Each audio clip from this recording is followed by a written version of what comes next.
As a disclaimer, I will not be getting into any spoilers for the story of the game. This video is to discuss my experience with the mechanical and design side of the game. If there are any minor spoilers, I will point them out and give plenty of warning with a timestamp to skip to beforehand. I generally do not like first-person shooter campaigns. I have never completed a Call of Duty, despite owning 8 of them in the past. I have never completed a Borderlands or a Wolfenstein, as I have always just had this preconception of what a shooter can be. And to be honest, in my mind, that wasn't very much. However, over this past week, I played and completed my first-person shooter campaign, and that was Bioshock. Somewhere beyond the sea.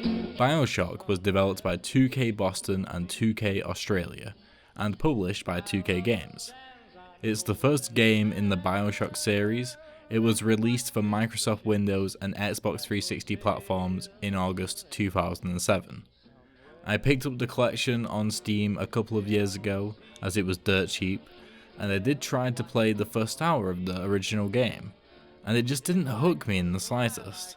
I thought the enemies were boring and the art style was dull, and after my first sitting, I just never got the urge to pick it back up again. Then the remastered versions of the first 2 games came out, and they were free for all people who had already purchased the original games, something which I found incredibly generous. I still didn't play Bioshock again until a year later, until just last week in fact.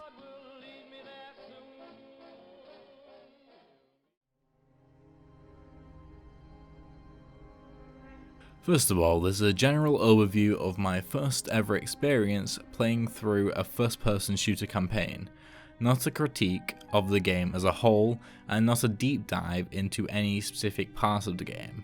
I would like to do that in the future, but for now, I would like to give my fresh perspective on the general and this classic game as a whole. So the first thing that struck me as incredibly impressive was the level design of the first area of the game. I didn't even notice the arrow at the top of my HUD for easily the first 30 to 40 minutes of gameplay, as I never needed it. The layouts are easy to learn, not because they are linear and straightforward, which isn't the case, but because of how great the sound design of the game is.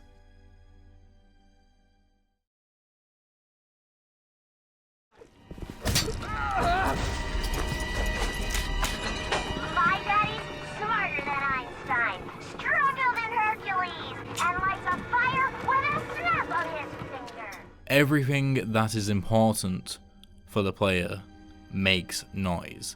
If there is a door that you need to enter, it will rattle. If there is a section where you need to kill some enemies, you will be able to hear them talking through the wall.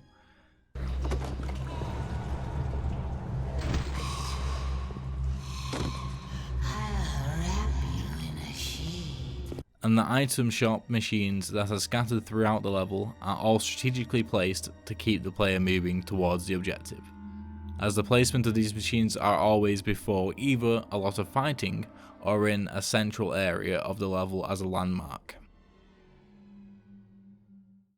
Bioshock taught me how important sound design is to the overall design of any game, especially one that wants and needs you to react to foes on the fly. They do this really well by showing you, or more so, letting you earwig into what's to come. Anytime you're about to experience a new enemy, maybe that's behind a temporary locked door, or just roaming about the place that is yet to have targeted you, you will hear their distinct sound cues to let you know in the future that they are nearby, or even ready to attack. This subverted my expectations in a huge way. I had only experienced super handholdy game design from shooters in the past, so it struck me as truly great when I just worked my way around this multipath level with ease, and without much thought either. There are plenty of ways that this game can make you think, but where you need to go isn't one of them. This can get a little sloppy in the later stages of the game, but only in a few places. Looking back, this game was incredible at keeping you going. It had the same draw of what's called a page turner in the literary world.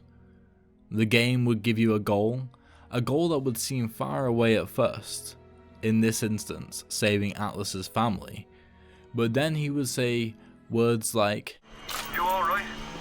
It was time somebody took care of that sick bastard. Make sure you get the key off Steinman and head back to emergency access. I'm working my way to the backside of Port Neptune myself. We'll get there soon enough." And it would make you think, oh, I'm close. Which, if you think this at the time when you are considering putting the controller down for the night, it might just keep you playing. Only for you to be told, oh, now you just need to do this little thing, or you're almost there. This is really great design that was done completely in post when the story itself was being constructed. And that leads me on to my next point. I won't get into too much detail about the story, as I think some of the twists and turns that take place are worth experiencing for the first time. But the fact that the story itself at no point impacts the gameplay is really special. I feel like they took the Nintendo philosophy of working with a certain feeling that they wanted the player to have, and how they could portray that through the gameplay and gameplay alone. And then afterwards, they seasoned it with all this dialogue and story that really just adds to the experience.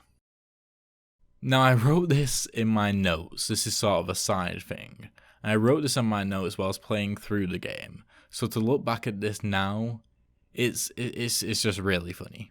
I wrote, mention how the game only works because of its level design. The intro is ridiculous and bonkers, and even more so when the game wants you to trust and even help a random man you can only hear. But you just do it because it feels right. For anybody that's completed the game or knows the story, I'm sure you'll get a laugh at that. Also, another interesting additive to that note is from an article published in the late 2008s by the game design and business magazine and website Gamasutra. A year after initial release, they interviewed the project lead and executive producer on Bioshock at the time, Alyssa Finley.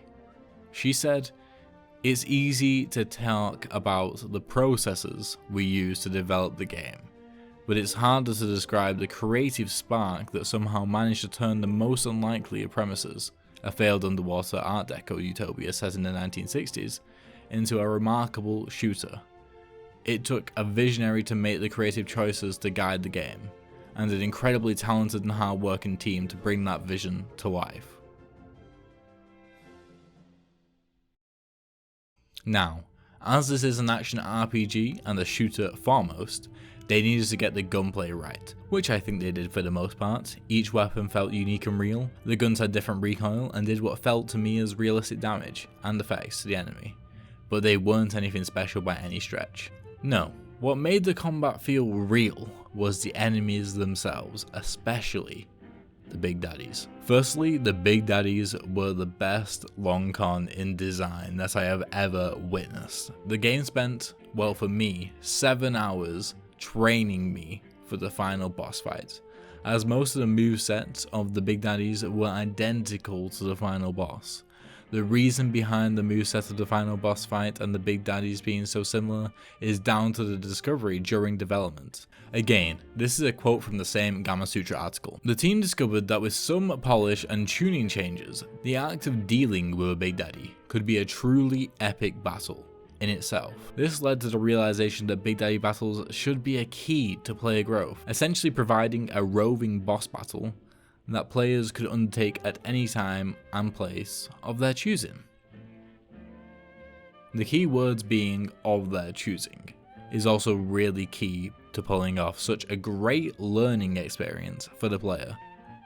Everyone knows that if you are actively wanting and choosing to learn, even if you don't know at the time, you will absorb and use the information a lot better. The other part of the final boss fight was covered by the projectile turrets, which taught you how to use essential plasmids, the powers which you gain throughout the game.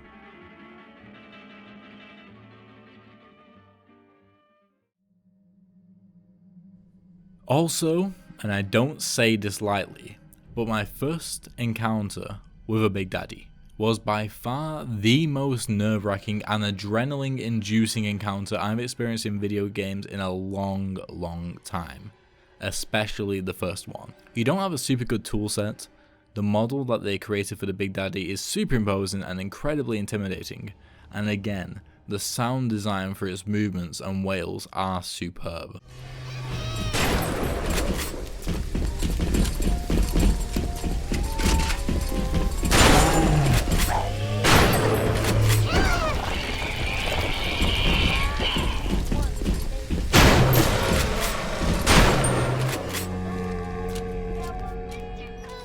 And yes, I chose to harvest.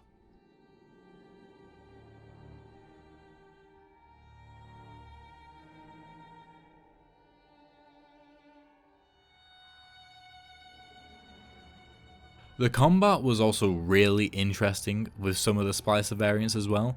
The spider splicer involving zapping them off the wall using your electric plasmid and then bopping them in the head, which isn't super interesting in and of itself, but if you decide not to bop them in the head, but instead lure them, which you can do surprisingly easily, into environmental hazards, it's fun to watch for sure.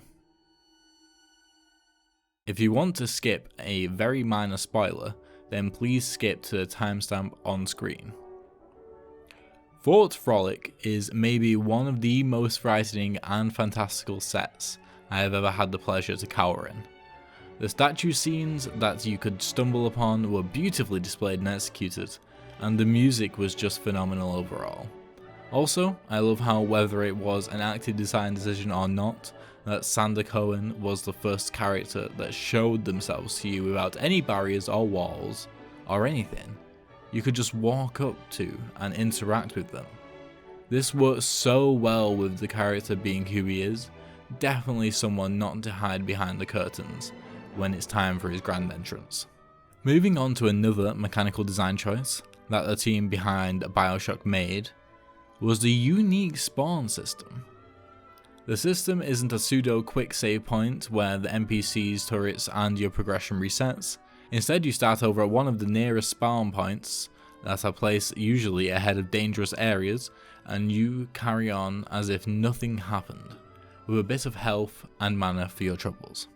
Now this sounds like it would massively reduce the stakes involved in the combat, and to be honest, in the later stages of the game, it does. But what it also does, something that's in my opinion incredibly important, is that it rewards the player for taking the time out of the action aspect of the action RPG to explore the hacking mechanic, which is a lot more relevant than I was expecting. Also, I will just quickly talk about the hacking in the later stages of the game.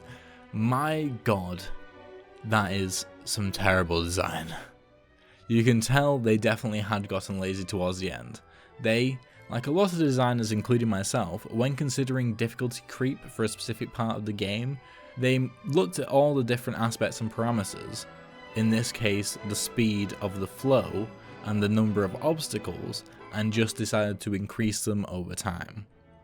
Now this is all well and good, but the way that these puzzles are designed usually requires you to spam your left mouse button until you find a pipe that you can switch for the initial pipe, or at least a second or a third one. Now this would be fine if, like I said, they also didn't increase the flow. Doing this essentially removed any sort of skill and transformed this once fun and alleviating task to just straight up luck and randomness. I instead just started shocking the cameras and turrets momentarily, as it wasn't worth my time. Not fun. Well, after looking at my notes, that was the last point on there. So instead of ending on a somber note, I instead would like to look at two very distinct times the designers directly talked to the player. These will include major spoilers, so if you are bothered, then please skip to the time on screen. The balls of the designers to basically say, yo, we designed the first part of the game so well that we can say that we mind controlled you into doing what we wanted, was such a goddamn power move. Now, would you kindly find a crowbar or something? Bloody splicer, seal Johnny in before they... Goddamn splicers. Also, as I read articles and forums about this game, there is always one complaint that stands out to me, apart from the DRM issues that the initial game had on launch apparently. They usually all boil down to the same sentiment of, why would I use all these other plasmids when I can just use electric, fire and ice because they are the best at combat? Which I honestly almost completely agree with. Telekinesis has its place in the game for sure, as it's important in the final boss battle as well as taking out projectile turrets and enemies. But there are a bunch of other plasmids that I did eventually touch, but not for any reasons other than the next point, where the designers specifically talked to the player, when we got the 192 formula. Straight away you are thrust into using a plasmid that is lesser known to you, and soon it's switched to another plasmid you barely use, and so on. Designers will have spent time not just coming up with these powers, but designing a whole bunch of unique and cool ways you can interact with the enemies and levels with them. So this is basically to say, you will see my work. You will use my work whether you like it or not.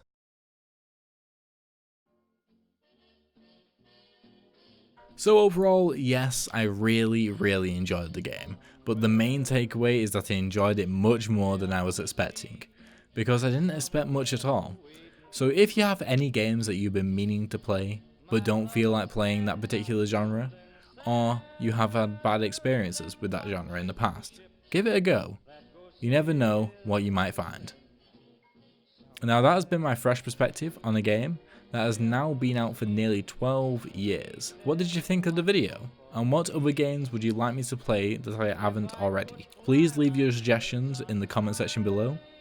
Anyway, I will see you next week for another video. Now subscribe. Would you kindly?